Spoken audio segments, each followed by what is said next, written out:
Primavera. Apuntes FM 98.9 MHz. Primavera.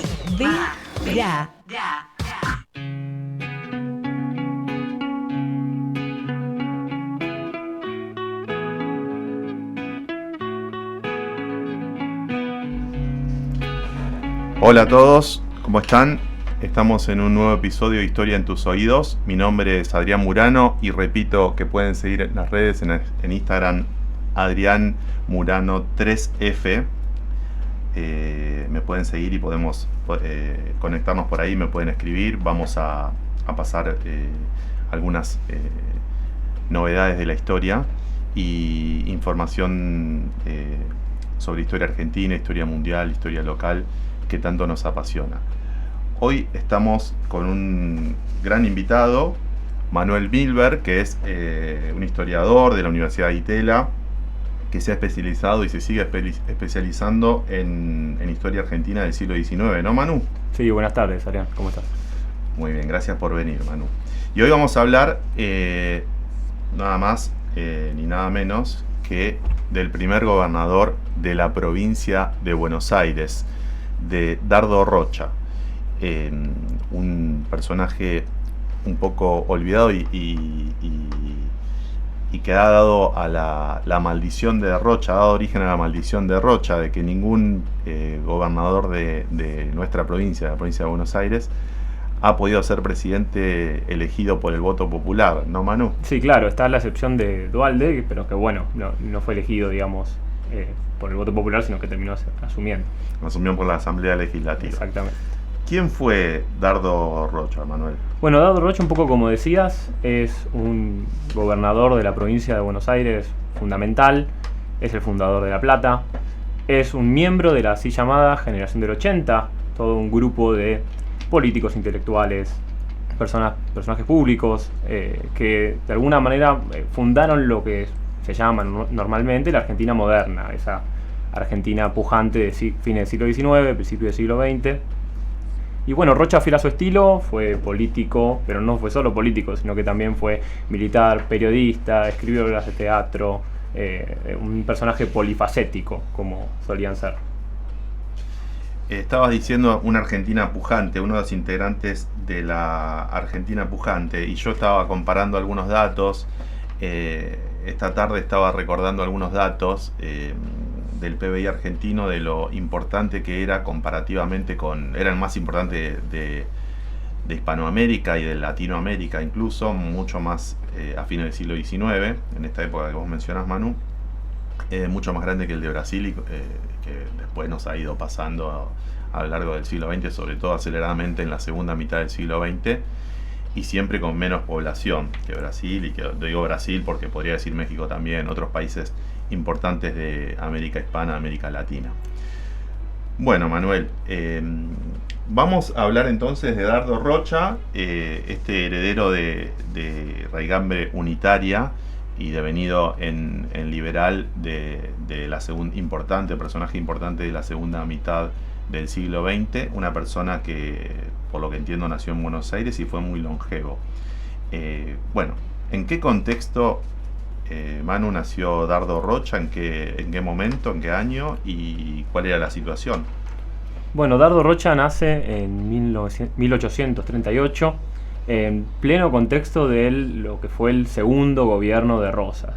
Nos tenemos que situar en una Argentina que todavía no es esa Argentina pujante moderna de la cual hablábamos recién, sino que es una Argentina que está desgarrada por lo que son las guerras civiles, y Rosas es convocado en 1835 nuevamente al poder por el asesinato del caudillo Facundo Quiroga, y en ese contexto este segundo gobierno de Rosas, que va a ser mucho más largo que el primero, va de 1835 hasta 1852, va a ser un periodo en el cual Rosas va a lograr o va a apuntar a establecer la unanimidad de las opiniones. Va a intentar dominar toda la esfera pública, va a intentar que todos sean federales, que todos estén de acuerdo con él, que todos usen la divisa Punzó.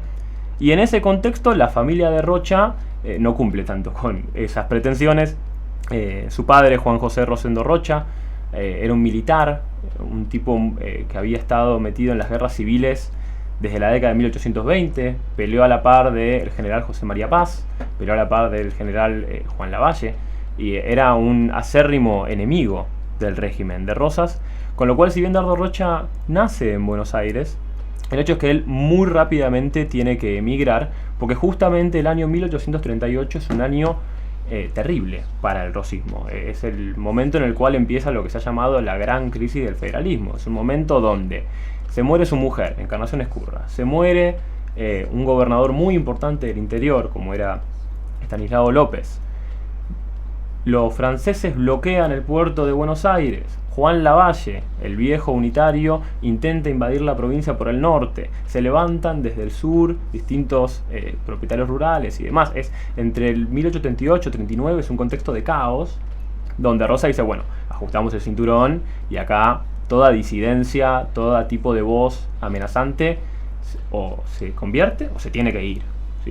Y ahí la familia de Rocha es una de esas familias que emigran, a la par de grandes personajes de nuestra historia que conocemos como la generación del 37, integrada por Echeverría, Alberdi.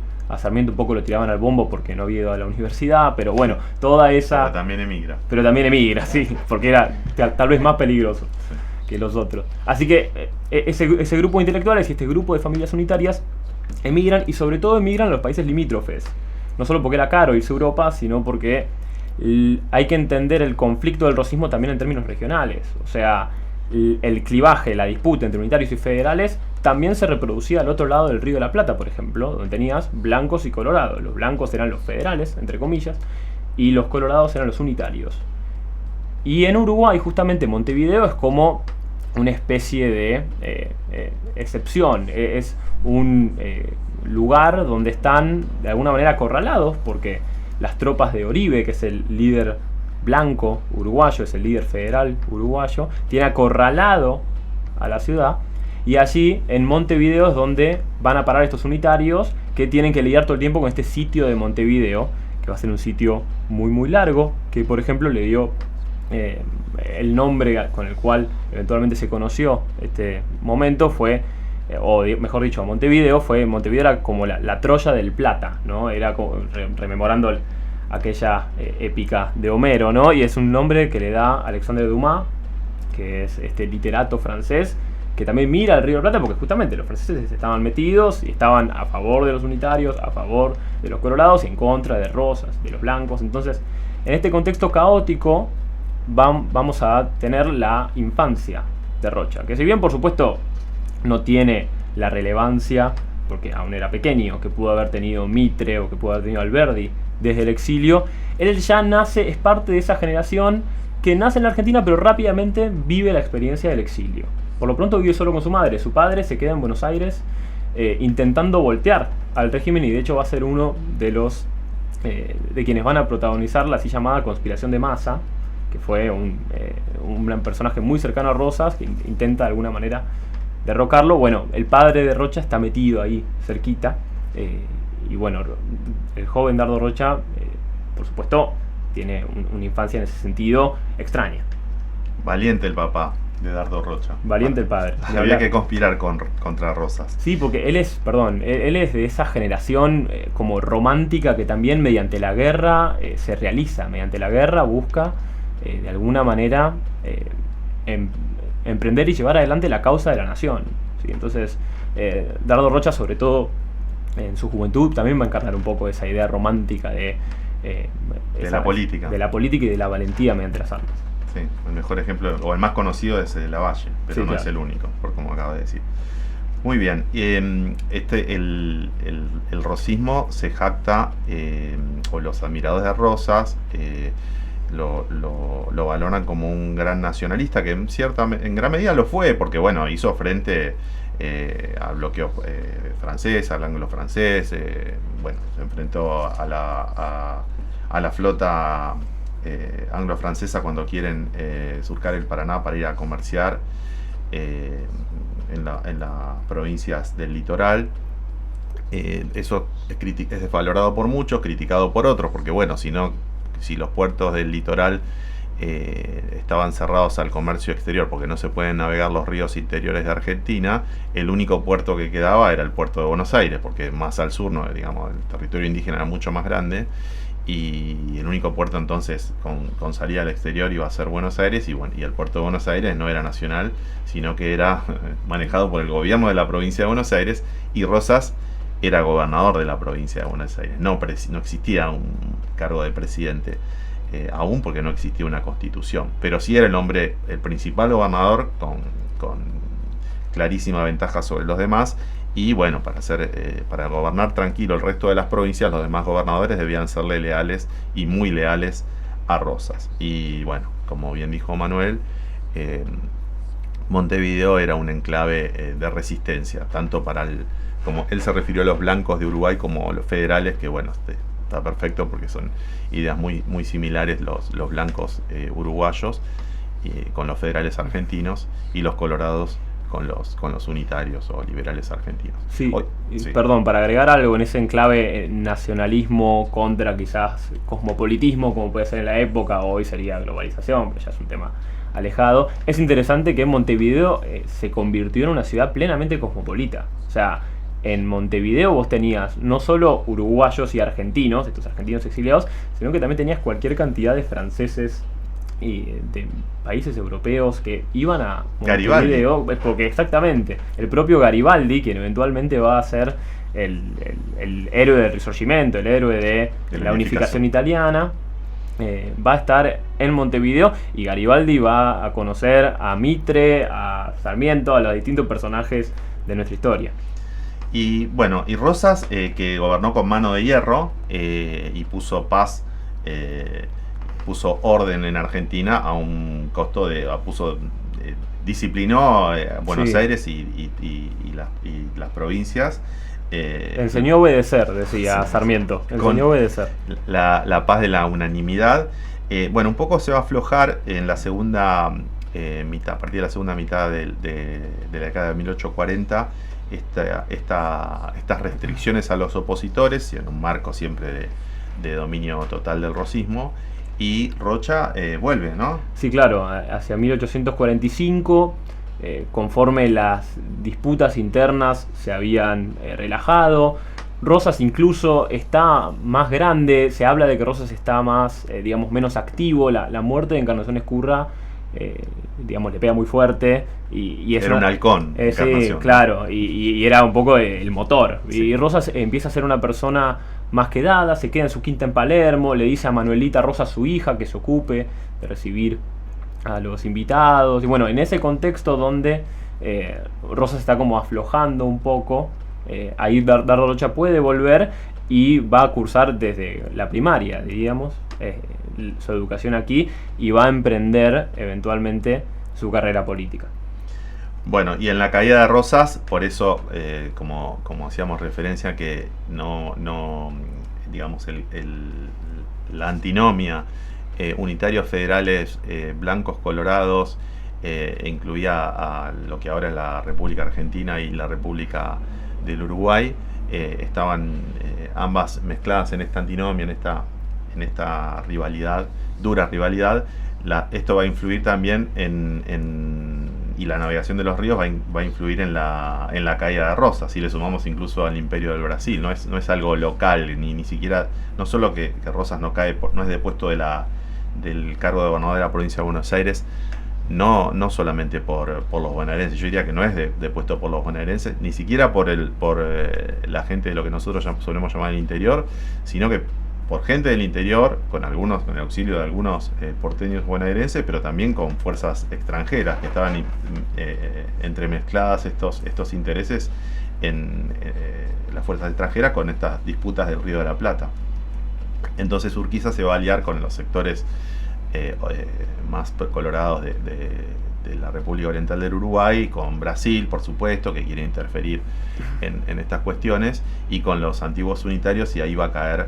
Nosotros estamos transmitiendo de Santos Lugares, partido 3 de febrero, acá muy cerquita donde estamos actualmente, en la batalla de Caseros, el 3 de febrero de 1852 va a caer Rosas y va a cambiar el panorama, y ahí va a empezar de a poco a tener un poco de de relevancia, cada vez de relevancia creciente, diría yo. No sé si coincidís, Manu, nuestro personaje Dardo Rocha, ¿no? Sí, claro, porque él va a volver y va a empezar a desempeñar, primero como estudiante y de a poco cuando ya tenga 18, 19, 20 años, empieza a interceder en la esfera pública y Dardo Rocha va a empezar a construir su carrera política y desde el principio él va a estar fuertemente politizado. O sea, y eso no era obvio. O sea, Dardo Rocha pertenece a una familia acaudalada, tiene, digamos, cierto... ¿Qué me podés contar de su familia, Manuel? Bueno, su familia era una familia bien tradicional de Buenos Aires, tanto del lado materno como paterno. Él es Rocha por su padre y Arana por su madre, con lo cual tenía un fuerte arraigo que incluso databa del siglo XVIII, o sea, databa de tiempos de la colonia, del virreinato. Y Dardo Rocha siempre, digamos, sacaba pecho de ser una familia patricia, en el sentido profundo del término, nacido en la patria, un tipo de fuerte arraigo, no era un recién llegado, por así decir. Y como decía, si bien eso está de alguna manera acomodado, eso no necesariamente eso quería decir que pasaba a estar involucrado en política. O sea, no todos los ricos se involucraban en política. Muchos personajes, muchos terratenientes, muchas personas de las clases altas como que les generaba rechazo a la política, porque la política era violenta, la política no era redituable, o sea, tenía un montón de... Por eso de las cargas. élites, en gran parte las élites apoyan a Rosas. Sí, claro. Les ahorra problemas. Exactamente. Bueno, antes de pasar al siguiente bloque con Manuel Milberg, historiador de la Universidad de Itela, especialista en historia argentina del siglo XIX, vamos a escuchar un poco de la música que se escuchaba en ese momento. En este caso, un minuet federal, que es la adaptación criolla del minuet francés. Era muy popular en Buenos Aires y Montevideo, en el Río de la Plata, que como teníamos una política tan vinculada, como ya dijimos, entre la década de 1820 y mediados del siglo XIX. Acá en 1852, Urquiza se hace con el poder.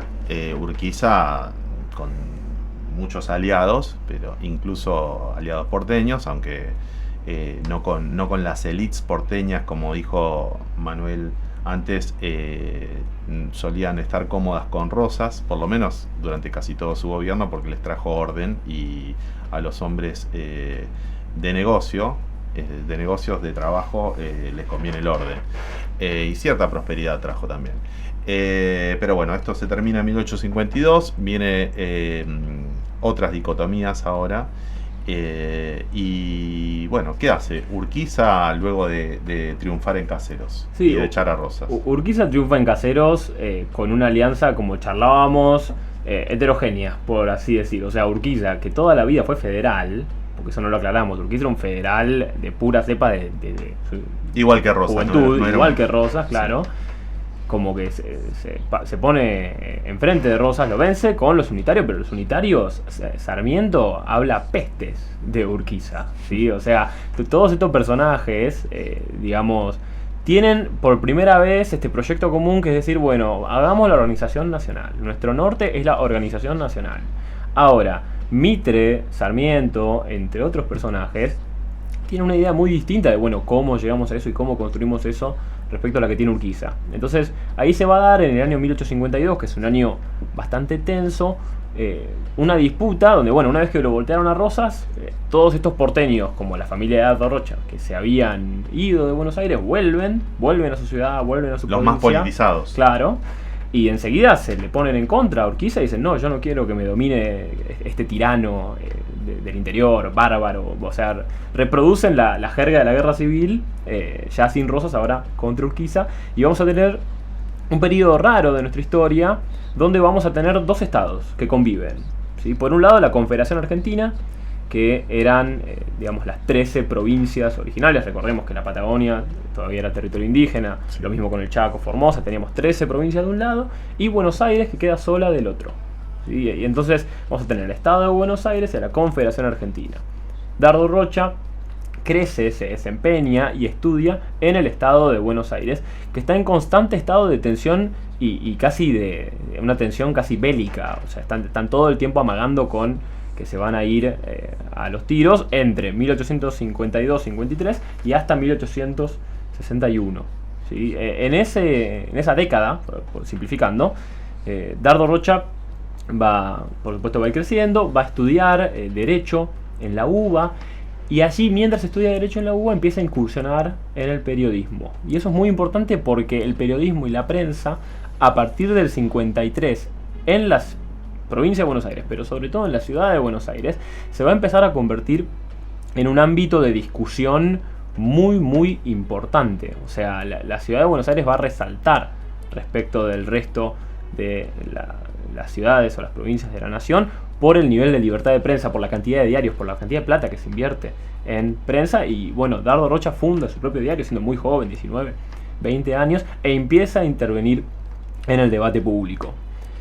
Durante esta década, Dardo Rocha recupera, o una de sus grandes primeras intervenciones tiene que ver con la reivindicación de una figura histórica de tradición unitaria que era Bernardino Rivadavia. ¿Sí? A partir de que Buenos Aires queda aislada de las otras 13 provincias y los porteños miran para atrás y dicen, bueno, ¿quién de la historia hasta acá nos puede ayudar a justificar este momento donde estamos nosotros por la nuestra y ellos por la de ellos? Y ahí encuentran, bueno, la figura de Bernardino Rivadavia, este líder unitario que había muerto en España, en Cádiz, y había pedido por favor no ser enterrado en Argentina, ni en Montevideo, ni en Buenos Aires, en ningún lado. Él quería quedarse tranquilo en España. Y no le cumplieron el deseo. Bajo la gobernación de Alsina, traen de nuevo los restos de Rivadavia y hasta hoy mismo descansa en Plaza Miserere, ahí en Once. ¿Sí? Sí. Con lo cual, en este contexto donde la tiene un mausoleo importantísimo, señor mausoleo, que mucha gente pasa y no le presta atención, pero el mausoleo es posterior, pero no recuerdo ahora el año, pero digamos yo les recomiendo que los que pasen por Plaza 11 que se detengan un poco con la tumba de Rivadavia, que bueno, como dijo Manu, era un símbolo. Sí, y para Rocha es un símbolo. El joven Dardo Rocha ve en Rivadavia una figura ejemplar, porque mientras él estudia Derecho y estudia Derecho Constitucional, de hecho él va a hacer su tesis doctoral para doctorarse como abogado en la UBA, en torno al problema del Estado, de las provincias, las constituciones, y él va a comparar la Constitución de 1826 con la Constitución de 1853 y va a hacer todo un análisis, pero él ve en Rivadavia una figura muy importante, y de alguna manera esta figura de Rivadavia, un porteño que quiso unificar a la nación, va a ser algo que se va a mantener en su carrera política. Ya vamos a ver cuando eventualmente Buenos Aires y el Estado Nacional vuelvan a enfrentarse. Se enfrentan, bueno, en la batalla de Cepeda primero, en la segunda batalla de Cepeda, ya había habido una en 1820 con la caída que provoca la caída del directorio. En Cepeda triunfan, se enfrenta a Buenos Aires, esta Buenos Aires díscola que no quería el dominio de los bárbaros del interior, pero habían sido derrotados los porteños en 1852. Y en Caseros y vuelven a ser derrotados en Cepeda, pero en 1861 triunfan las fuerzas de los porteños de la provincia de Buenos Aires, dirigidas por Mitre, sobre Urquiza, y esa es la última, no la última definitiva, pero sí la última gran batalla, la batalla decisoria podríamos llamarla, que acarrea la unión de lo que reconocemos como la Argentina actual y la presidencia de Mitre, que fue el primer presidente de toda la Argentina, por llamarlo de alguna manera. Una batalla bastante, digamos, con resultados llamativos, ¿no, Manuel? La batalla de Pavón, porque sí. Urquiza venía como ganador, tenía todas las de ganar en Pavón, ¿no? Sí, está el misterio de Pavón, ¿no? ¿Qué pasó? Primero aclaremos que Rocha pelea en Cepeda, pelea en Pavón, o sea, ya empezamos a tener un Rocha activo. Es un joven porteño que viene a defender la causa de liberal Buenos Aires, exactamente, sí. La causa liberal y la causa de Buenos Aires. Ahora, las tropas de Urquiza, sobre todo la caballería entrerriana, era sumamente superior y hacía la diferencia en el campo de batalla.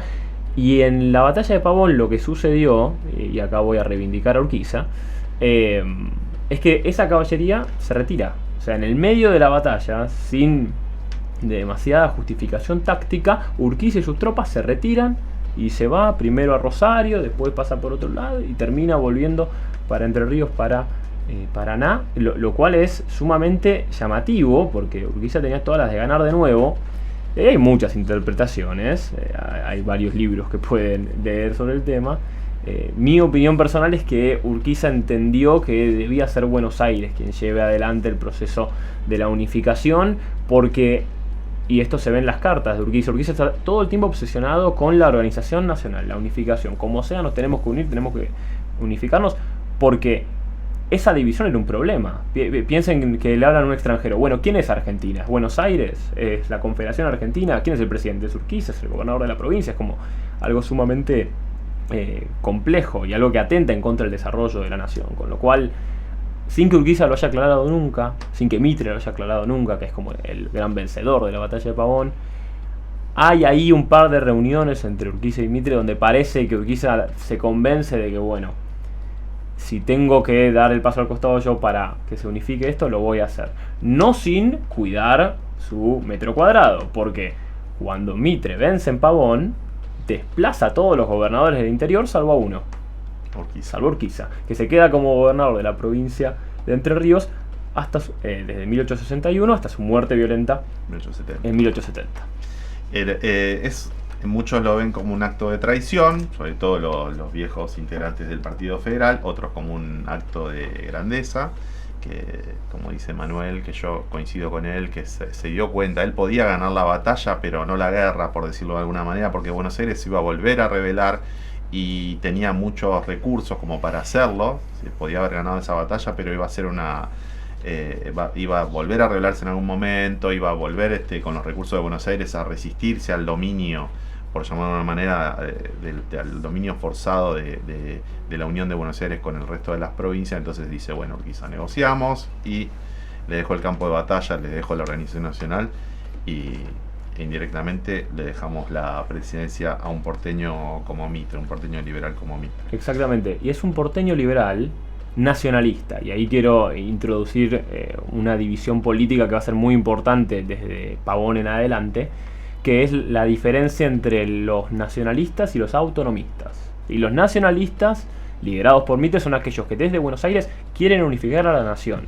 Y unificar a la nación para Buenos Aires, en términos egoístas, algunos pensaban que era mejor que se quedara sola, porque en vez de repartir los ingresos de la aduana entre 14 provincias, la tenés una sola, ¿sí? Con lo cual están los nacionalistas que son de alguna manera un poco más, digamos, le dan cabida a este sentimiento nacional y entienden que hay un destino común entre las provincias y Buenos Aires, más allá de las disputas.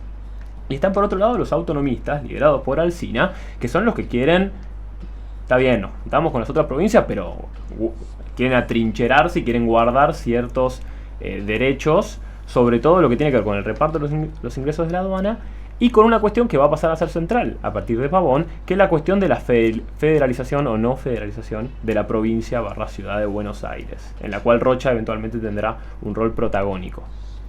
Muy bien, la Constitución de 1853, bueno, la última, la disposición con respecto a la ciudad capital del país, y que tenía que ser un territorio federal, y bueno, a federalizarse, o sea que el territorio de la capital, de la ciudad de capital, fuera Buenos Aires, fuera otro, pasaría a ser jurisdicción federal, o sea, no era de ninguna provincia, y eso se resistían los porteños, porque la provincia de Buenos Aires perdería la ciudad de Buenos Aires y con la ciudad de Buenos Aires el puerto. Bueno, muy bien, en ese momento vamos al aspecto musical, porque este programa se llama Historia en tus oídos, así que vamos a viajar a la época con la música. Y ahora vamos a escuchar un cielito, cielito federal, cielito nacional. Cielito es una danza muy propia de mediados del siglo XIX y era muy bailada en los salones de las ciudades y también en las zonas rurales.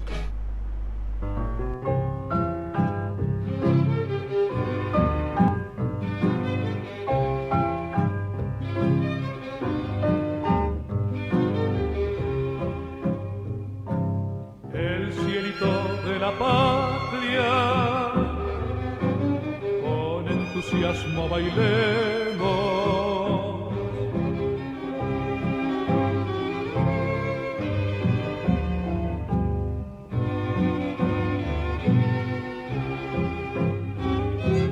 Porque cantando el cielito sus glorias recordaremos.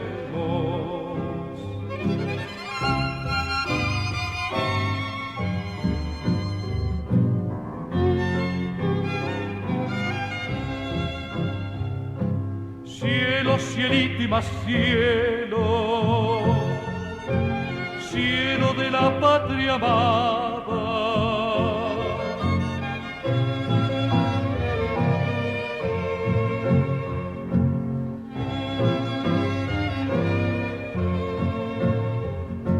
Cielo de nuestra bandera, siempre gloriosa y sagrada. Cielo de nuestra bandera, siempre gloriosa y sagrada.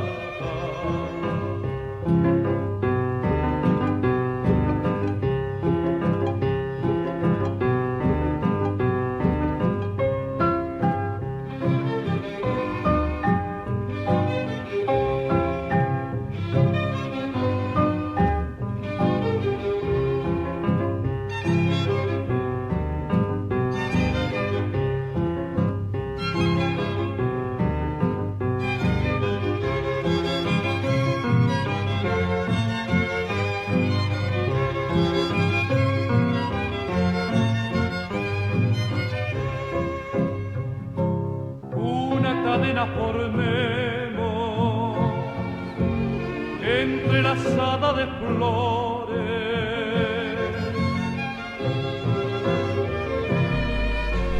Bueno, muy bien. Estamos en Historia en tus oídos. Mi nombre es Adrián Murano. Pueden seguirme en Instagram con AdriHistoria3F. Y estamos acompañados hoy con Manuel Milberg, historiador de la Universidad de Itela. Bueno, Manu, tenemos ya a Mitre presidente. En 1862 asume. En esa época, el 12 de octubre, asumían los presidentes. El 12 de octubre de 1862, Mitre asume la presidencia constitucional y le toca una tarea titánica. Había mucho por hacer en el país, ¿no? Sí, claro. Una de las cosas que no teníamos todavía era una ciudad, una capital federal, un territorio federal que sea designado como capital, centro político del país. Estaba el presidente, gobernaba ya desde la Casa Rosada, un poco bastante más pequeña de lo que es ahora, pero estaba en Buenos Aires, pero no era la capital federal. Compartíamos la capital del país con la capital de la provincia de Buenos Aires, ¿no? ¿Y cómo se va resolviendo ese tema en esas circunstancias? ¿Cómo lo manejamos? Con la ley de capitalización, Buenos Aires prestaba la ciudad, la provincia de Buenos Aires prestaba la ciudad al resto de las provincias, a la nación, para que el presidente ejerza sus funciones desde ahí. Y Mitre ejerce las funciones desde ahí, digamos, compartiendo muy cerquita con la ciudad con el gobernador. Y cuáles son las principales acciones en esta época del gobierno. Sí, Mitre, a partir de la presidencia de Mitre empieza sobre todo lo que es el periodo de la organización nacional, por así decir. También charlábamos con las presidencias fundadoras, tomándole el nombre a los estadounidenses, que eran los Founding Fathers, ¿no? Esto de fundar un estado, crear un estado. Y bueno, Mitre está todo por hacer, es un periodo en el cual está todo por hacer. Y Mitre emprende el trabajo de crear un Estado, crea un poder de justicia nacional, crea la Corte Suprema de Justicia, crea un ejército nacional propiamente. Hasta entonces lo que teníamos eran ejércitos provinciales combinados con milicias que de alguna manera se iban enfrentando. Mitre lo que busca es crear un ejército, profesionalizarlo, que haya una cadena de mando, y es fundamental ese ejército nacional porque desde ahí van a empezar a hacer carrera muchos militares muy importantes, entre ellos Dardo Rocha y entre ellos también Julio Argentino Roca, ¿no? Que va a ser un personaje fundamental. Entonces Mitre tiene que crear este estado y sin embargo o por ello, depende lo que uno opine, la presidencia de Mitre va a estar marcada por la guerra del Paraguay.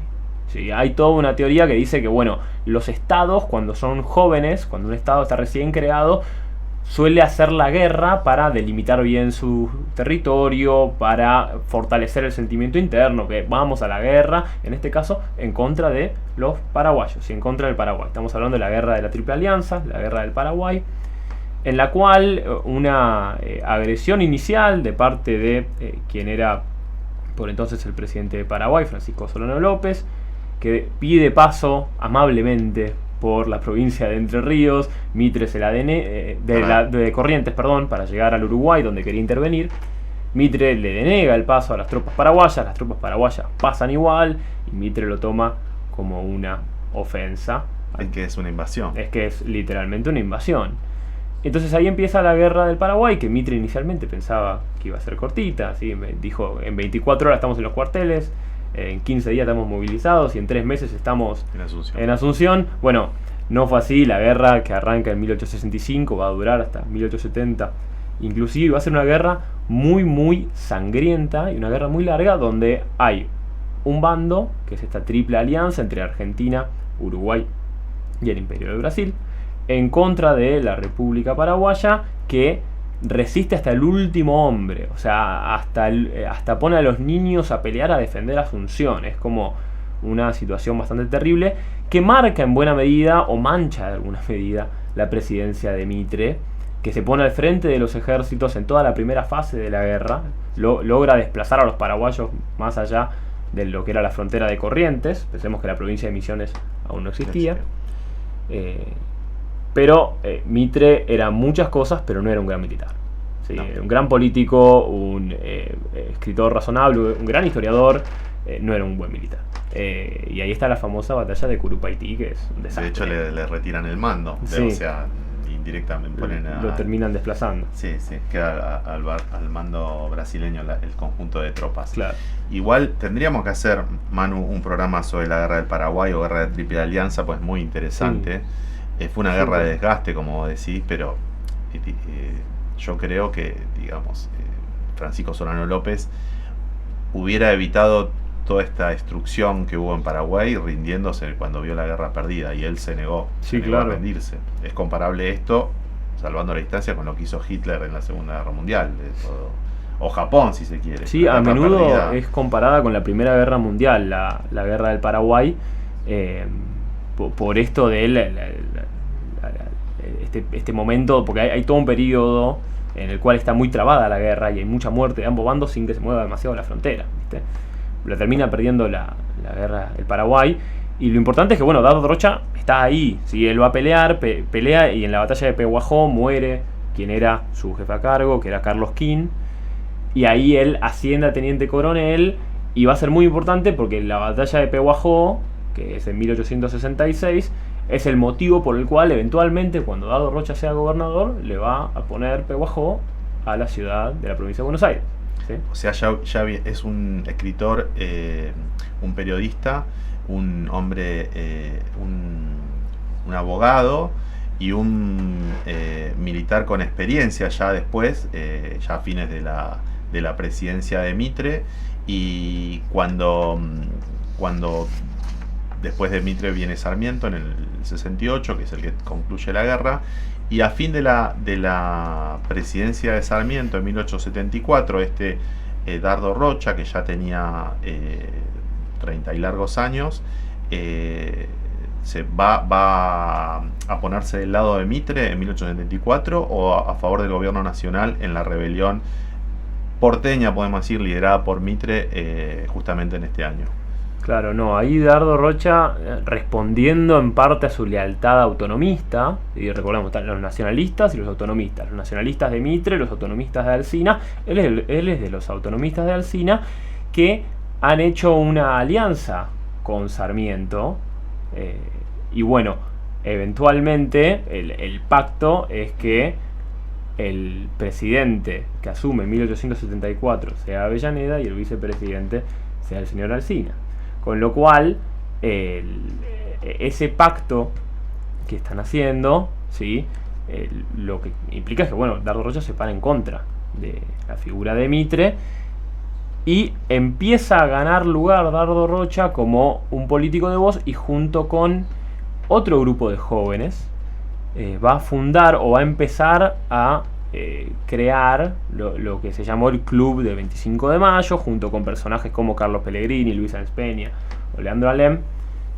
Bueno, Dardo Rocha va a tener este grupo político que empiezan a tener sus propias posiciones respecto a diferentes cuestiones. Dardo Rocha, por ejemplo, es muy, digamos, no es muy fanático de la inmigración, por ejemplo, que es algo que otros personajes de la política lo eran.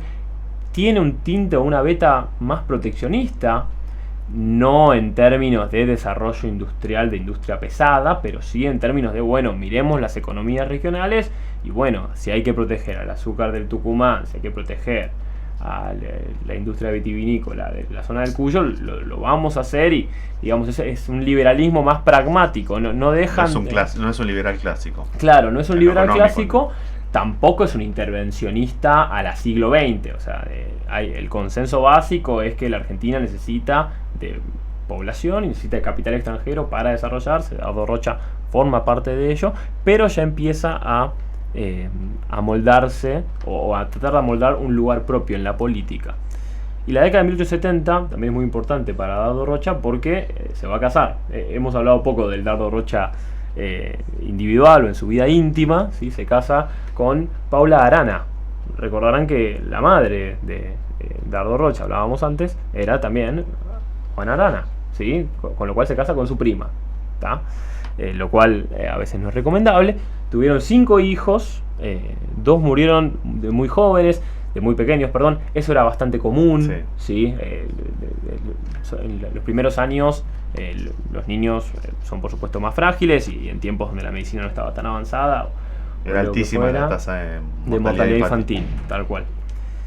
Y bueno, pero Dardo Rocha desgarrado cuando mueren sus hijos, queda sumamente afligido, y de hecho hasta que es bien viejo, él rememora esos 2 hijos que perdió en su juventud. Él vivía, él tenía una casa en la calle Esmeralda y Avenida Córdoba, y en esa casa, que era una especie de palacio que eventualmente fue demolido en el siglo XX, los hijos y nietos de Dardo Rocha van a vender el terreno. Hoy en día hay como unas galerías, pero era una casona así súper esplendorosa. Y bueno, él tenía una vida común, él ejercía como abogado, trabajaba en el estudio de Carlos Tejedor, que era un abogado que va a ser muy importante porque Carlos Tejedor también viene del autonomismo, y Carlos Tejedor va a ser electo gobernador de la provincia de Buenos Aires en 1877, como obra de la política de conciliación que tenía el presidente Avellaneda, que era, bueno, conciliemos los partidos. Venimos de el caos de Mitre, que se levantó en contra del gobierno nacional y lo vencimos y lo apresamos. Bueno, ahora calmemos las aguas, vamos a unirnos todos, generemos un consenso básico. Y bueno, ahí Tejedor emerge como el gobernador de la provincia de Buenos Aires, pero lejos de ser Tejedor un personaje que logra sostener la paz, que logra sostener una política de conciliación, Tejedor va a terminar nuevamente liderando a Buenos Aires en otro enfrentamiento contra el Estado Nacional en 1880. Y en 1880, cuando, bueno, hay elecciones, triunfa Roca, con su prestigio que ha adquirido y su experiencia luego de la conquista de todo el territorio indígena, o la pacificación, el fin de los malones, con la famosa campaña del desierto, conquista del desierto. Bueno, Roca es electo, Tejedor, gobernador de Buenos Aires, se rebela. ¿Y qué postura tiene nuestro personaje Dardo Rocha en esta rebelión? Bueno, ahí Dardo Rocha por primera vez cambia de equipo. Si Tejedor pertenecía a este grupo del autonomismo, él provenía del autonomismo y era el gobernador que estaba diciendo: cuidemos a la provincia de Buenos Aires, porque si asume Roca lo que va a hacer es quitarnos la provincia. La ciudad. Claro. La ciudad a la provincia. Estaba el debate de claro, cuánto se iba a federalizar, claro, en el caso de que ganara Roca. Sí, nos va a quitar nuestro lugar más preciado, con lo cual, en principio, en teoría, un autonomista debería estar en contra de eso. Ahora Rocha ve, por supuesto, una oportunidad política y olfatea bien qué es lo que se venía. Y Dardo Rocha se había convertido en un operador político fundamental, era uno de los así llamados caudillos de la parroquia de San Nicolás, con arraigo en la parroquia de San Nicolás de Bari, que quedaba donde hoy está el obelisco. Sí. Él tenía un fuerte arraigo allí y él movía las clientelas. Pensemos que en esta época había sufragio universal, pero no era como no era hoy masivo. en día, no era masivo. De hecho, la gente no quería votar, había medio que arrastrarla, había que darle un motivo por el cual ir a votar, y muchas veces la política se terminaba definiendo por estas clientelas que eran organizadas por como si fueran punteros políticos que iban llevando a que la gente votara. Y bueno, Dardo Rocha tenía mucha manija, no solo en la ciudad, sino también en la provincia. Entonces Rocha es el hombre de Roca en 1880 en la provincia de Buenos Aires, que no solo lo apoya, sino que también le logra darle los votos en la legislatura de Buenos Aires para que se termine federalizando la ciudad. Porque la Constitución establecía que la provincia a la que la nación le quitaría, entre comillas, del territorio para establecer ahí la ciudad capital, la provincia debía aceptar la entrega de ese territorio, y para eso lo debe votar la Cámara Legislativa de esa provincia, o sea, de Buenos Aires. Y Dardo Rocha le consigue a Roca, que era el presidente electo, que la provincia de Buenos Aires ceda a la ciudad para que se establezca la ciudad capital ahí. Pero ¿qué obtiene Dardo Rocha a cambio? Dardo Rocha a cambio obtiene en principio le ofrecen un ministerio, él medio que dice que no, termina obteniendo lo que él quería, que era ser gobernador de la provincia de Buenos Aires. Y entre 1881 y 1884 él va a ser el gobernador, y a partir de ese momento termina el amor entre Roca y Rocha. O sea, en el momento donde Dardo Rocha empieza a ser el gobernador de la provincia de Buenos Aires, Roca empieza a ser sumamente celoso, porque pensemos que Buenos Aires era una provincia fundamental, y fundamental no solo porque era de las más grandes, era de las más ricas, sino porque la provincia de Buenos Aires había sido hasta entonces un eje de conflicto constante y una amenaza constante para los presidentes de la nación. Lo venimos viendo en este episodio desde que empezó. Con lo cual, cuando empieza la gobernación de Dardo Rocha tiene muy claro que su objetivo es ser quien suceda a Roca en el gobierno. Desde el momento en el cual Roca asume, ya lo tiene a Dardo Rocha tratando de serrucharle el piso, básicamente. Y eso a Roca, por supuesto, no le gusta nada. Y ahí se empieza a romper un poco ese vínculo, que va a terminar en una enemistad abierta cuando Rocha emprenda su campaña presidencial. Va a intentar se candidatea a ser presidente para poder asumir en 1886. Ahora, una pequeña aclaración, ¿sí? A partir de 1880 empieza lo que Natalio Botana, un gran historiador, ha llamado el orden conservador, un periodo de mucha estabilidad, de mucho crecimiento económico, donde el partido hegemónico, el partido que se mantiene en el poder, es el Partido Autonomista Nacional, es el PAN.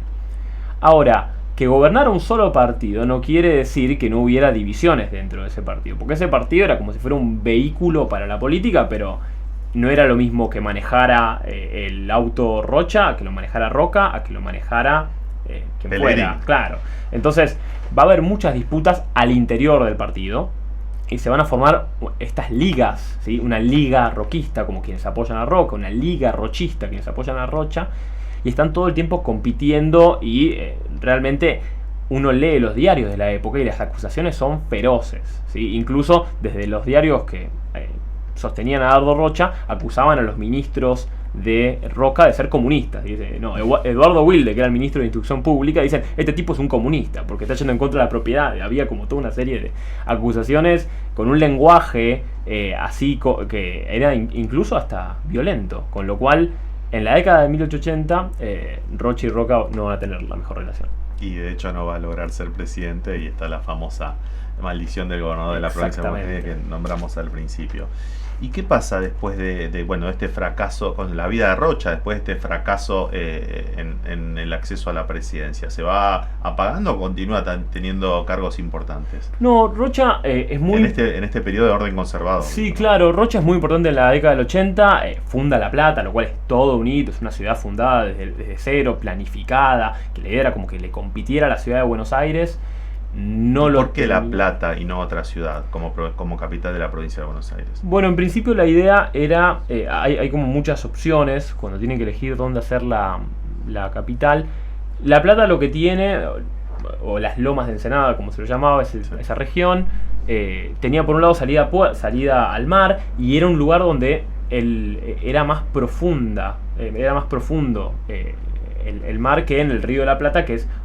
Los puertos de Buenos Aires son sumamente bajos y tenía acceso cercano al mar. Exacto, si bien está en la costa del Río de la Plata, pero claro, es mucho más profundo y buques de mayor envergadura pueden llegar a lo que era el puerto de La Plata, y además La Plata está cerca de la ciudad de Buenos Aires, y eso es importante porque toda la política bonaerense, desde Dardo Rocha en adelante, y diría que incluso a veces hasta el día de hoy, está arraigada en la ciudad de Buenos Aires o en las afueras de la ciudad de Buenos Aires. O sea, La Plata, y esto lo dice Royora, que es un historiador muy importante, no ha logrado generar una dirigencia política de envergadura nacional, ¿sí? Siguen todo el tiempo tomando prestados gobernadores de la ciudad de Buenos Aires.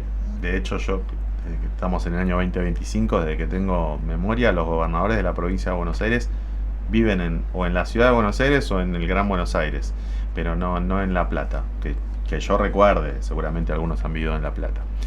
Bueno, y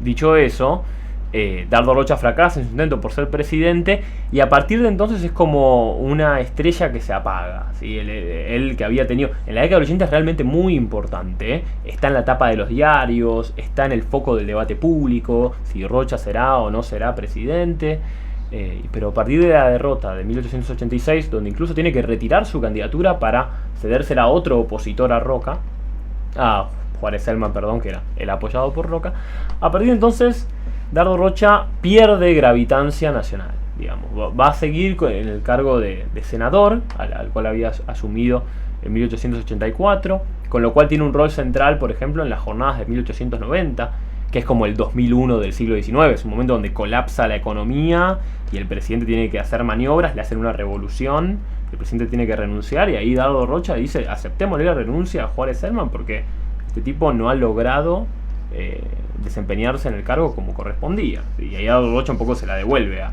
Juárez Selman, que era quien había asumido como presidente en 1886 en vez de él.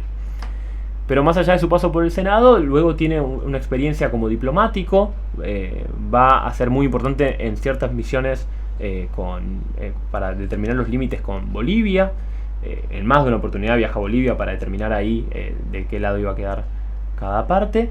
Y eventualmente, de forma bastante loca, Dardo Rocha, que muere en 1921, o sea, es un tipo que vive mucho tiempo. En 1921, ya estamos hablando, pasó el centenario argentino, o sea, se cumplieron 100 años de la Revolución de Mayo, la Argentina estuvo de fiesta, pasó la Primera Guerra Mundial en Europa, que fue como un sismo total al sistema internacional, y ahí Dardo Rocha, como de las últimas cosas que hace, es parte de quienes fundaron la Liga Patriótica, ¿sí? Que es este grupo filofascista, ¿viste? Grupos armados de derecha que de alguna manera empiezan a decir: che, desde Europa vienen ciertas ideologías que son extrañas a nosotros y queremos defender lo nacional. Y bueno, ahí lo tenés a Dardo Rocha poniendo la cara. Muy interesante, Manu. Tenemos que hacer otro programa. Bueno, rescatamos con Manu Milver un personaje, no digo olvidado, sí, pero sí poco recordado, un personaje bonaerense, porteño y de cultura cosmopolita como Dardo Rocha. Muchas gracias. Mi nombre es Adrián Murano y nos escuchamos en el próximo episodio. Oís más. Sentís más. Vivís esta temporada al máximo.